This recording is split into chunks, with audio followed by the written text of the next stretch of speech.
Bonjour Mamadou Fall. Bonjour Madame Moreau. Voilà, Mamadou Fall, vous êtes membre du Rassemblement des travailleurs du Sénégal. Est-ce que vous pouvez revenir sur les raisons de naissance de ce collectif, de ce rassemblement? Voilà, merci beaucoup Madame. Je pense qu'à à la venue du nouveau régime, oui. Depuis je pense mars, après après Diomaye avait fait une prestation de serment. Oui. Au niveau de Diamniadio pour dire que vraiment il est le président de tous les Sénégalais.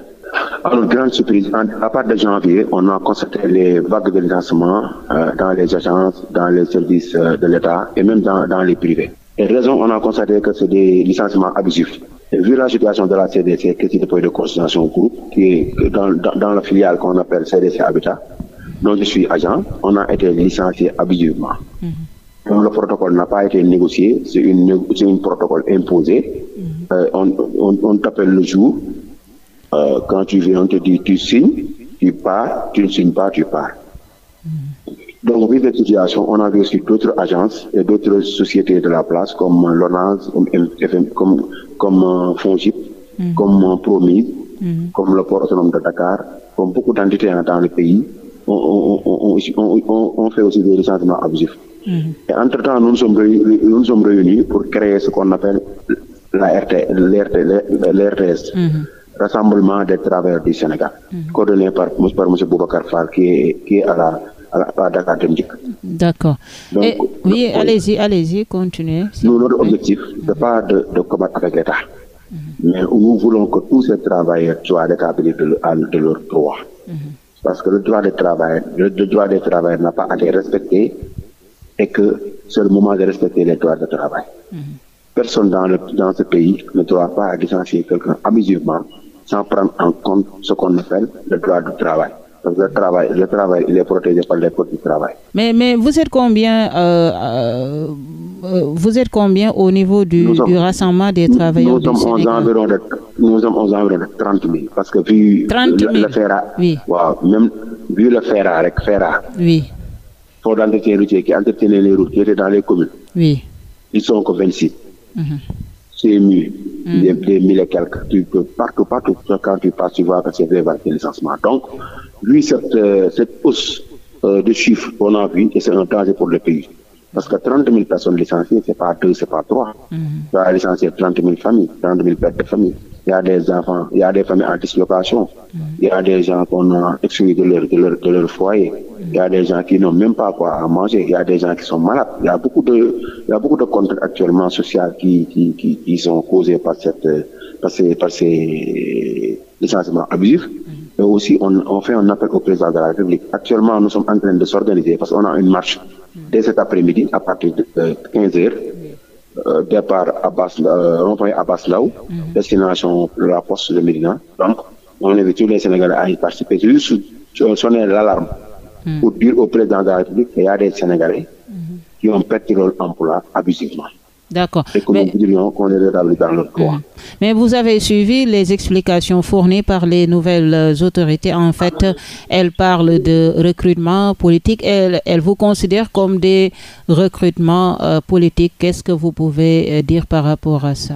Ils ne sortiront jamais de preuves pour dire que c'est des recrutements politiques. Parce que ce qu'ils avaient dit au départ, ils disaient que les gens qu'on a licenciés sont des gens qui ont des contrats fictifs, des gens qui ne vont pas au boulot, qui ne sont pas présents dans le lieu de travail.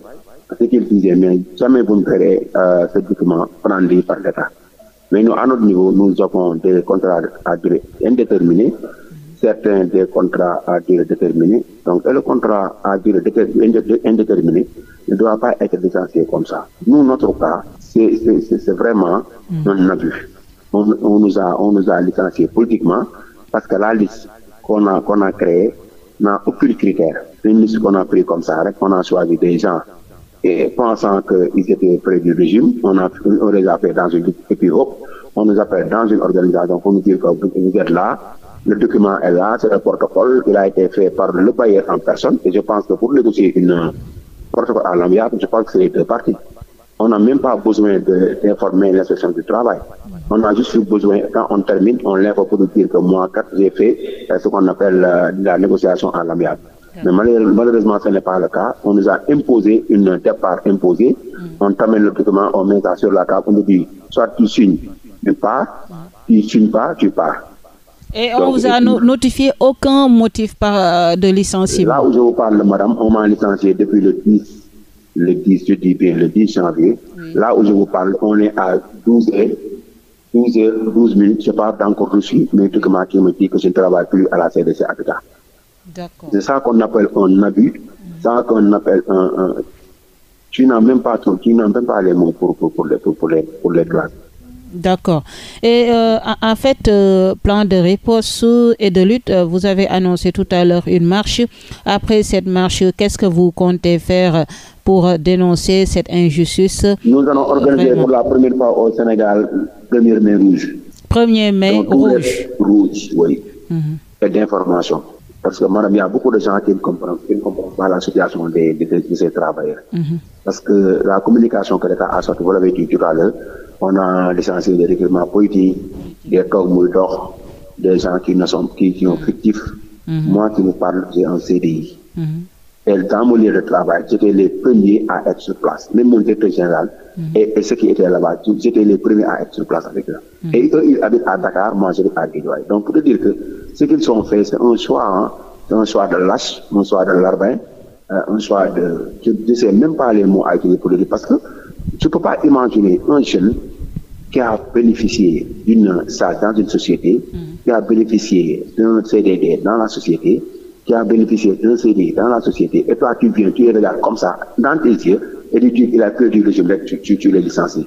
Sans aucun motif, sans aucun préavis, sans aucune information, sans aucun document qui explique que c'est ça votre motif de licenciement. Jusqu'à présent, je ne sais pas qu'est-ce que j'ai fait pour être licencié. Moi, je ne le connais pas. Et les gens aussi ainsi. D'accord. Est-ce que vous avez, Mamadou Fall, le soutien des centrales syndicales, des syndicalistes par rapport à votre situation? Parce qu'à l'heure actuelle, les syndicalistes sont en train de négocier avec l'État du Sénégal pour signer un pacte de stabilité sociale. Et vous, dans tout ça, quelle est votre position? Je pense que tu as vu mon bureau, récemment il a parlé. Mais moi, les intersyndicats, je les invite à mieux comprendre ce qu'on appelle les droits de travail. Je pense qu'ils le savent. Mais le principal problème qu'on a, il faut qu'on ait l'inspection du travail à pouvoir casser les décisions. Parce que un directeur général qu'on a nommé simplement par un bic ou un crayon ou par une conseil d'administration ne peut pas venir regarder un agent comme ça et le licencier. Je pense que les intersyndicats, le premier lieu, c'est de savoir exactement ce qui se passe, parce que Mody Guiro en a parlé. On voulait rencontrer Cheikh Diop, il avait un décès, mais on a rencontré les sociétés civiles, on a rencontré des ONG, on a rencontré même des marabouts. Maintenant, ce que nous disons, on ne peut pas être dans un pays qui s'appelle Sénégal et que des gens nous vendent ce qu'on appelle Tchoub-Tchoubol et Tchoubonti, et on laisse des gens licencier des Sénégalais comme ça, sans aucun motif, et que l'inspection du travail, qui sait que le licenciement est abusif et on n'a pas respecté les droits, L41, L42, L43, L44 pour ce qu'on appelle les CDD. Le code du travail L61, L62, L63, L64 pour les CDD, pour les CDI. Je pense qu'on doit renforcer l'inspection du travail pour qu'il y ait de force pour pouvoir casser une telle décision. Parce qu'on nous a dit carrément que la façon qu'on nous a licencié est abusif. Et aujourd'hui, voilà, vous lancez quel appel au président Bassirou Diomaye Diakhar Faye par rapport à votre situation, Mamadou Fall? Je l'invite à faire des audits, et c'est important. On parle de 30 000, il fait des audits sur ces 30 000 qu'on a licenciés. Si des licenciements abusifs, je veux dire que, mes chers, vous avez tort, allez chercher tout. Si on n'a pas tort, on nous rétablit dans nos droits. C'est ce qu'on demande. Parce que le Sénégal aussi est un pays de droit. Et les droits des gens doivent être respectés. Enfin, l'appel aussi que je pense que je dis au président de la République, de renforcer l'inspection du travail. Parce que c'est important de les renforcer. Parce que un inspecteur ou bien l'inspection du travail, je pense que peut taper vraiment des décisions comme ces genres de décisions qui n'ont aucun soutien de base, qui n'ont aucune justification. C'est juste des licenciements politiques, des licenciements humanitaires, et puis ils le font après ils se disent comment ça. Merci Mamadou Fall d'avoir répondu à nos questions. Je rappelle que vous êtes membre du Rassemblement des travailleurs du Sénégal, c'est ça? Merci beaucoup.